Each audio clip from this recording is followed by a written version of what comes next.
اللهم صل على محمد وعلى آل محمد۔ مرد جو بگڑے ہوئے مقاصد رکھتے ہیں ان میں عموماً، جیسا کہ میں نے پہلے بھی بیان کیا تھا، حسن کو فضیلت ہوتی ہے، اور اس کے بعد تہذیبی اقدار کو فضیلت دیتے ہیں۔ آج کل کے زمانے میں جسے تہذیب کہتے ہیں، اسلامی اصطلاح میں اس کو بد تہذیبی کہتے ہیں، مگر میں جب تہذیب کہہ رہا ہوں تو عام اصطلاح میں بات کر رہا ہوں۔ آج کل کے تہذیب کی وہ اقدار جو عملاً دینی لحاظ سے نہایت ہی بد تہذیبی کی اقدار ہیں، ان کی کشش میں مبتلا ہو کر بعض خاوند اس وجہ سے شادی کرتے ہیں کہ ہم اپنی بیوی کو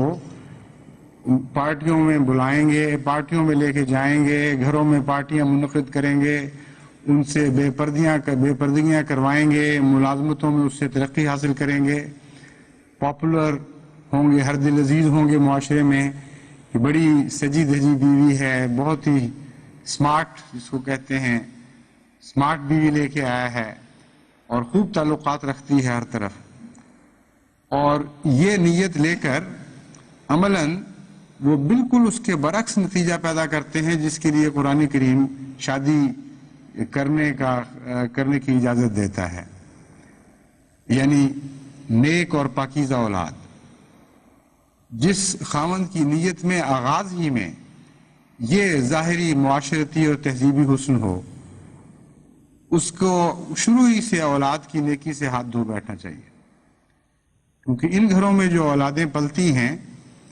وہ کئی طرح سے بیچاری بیمار ہو جاتی ہیں، روحانی لحاظ سے بھی،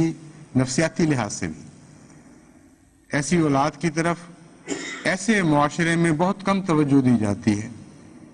جو میاں بیوی مغربی تہذیب کے حسن کا شکار ہو جائیں، ان کو اپنی اولاد کے تقاضے پورے کرنے کا وقت ہی نہیں ملتا، اور پھر اولاد میں یہ ایک بنیادی بات پائی جاتی ہے انسانی فطرت کے لحاظ سے کہ ماں باپ کو جن رستوں پر چلتا دیکھتی ہے ان سے 2 قدم آگے جانے کی کوشش کرتی ہے۔ اگر نیکی کا رستہ ہو تو شاید یہ تمنا اتنی شدت سے پیدا نہ ہو، لیکن ماں باپ کی بدیوں میں تو عموماً اولاد 2 قدم چھوڑ کے 4 قدم آگے بڑھنے کی کوشش کرتی ہے۔ اس لیے جس شادی کی تمنا میں بدی داخل ہو گئی ہو، وہاں اولاد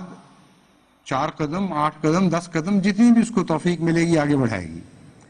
اور بڑی تیزی کے ساتھ معاشرہ بگڑنے لگتا ہے، اور بالآخر وہ خاندانی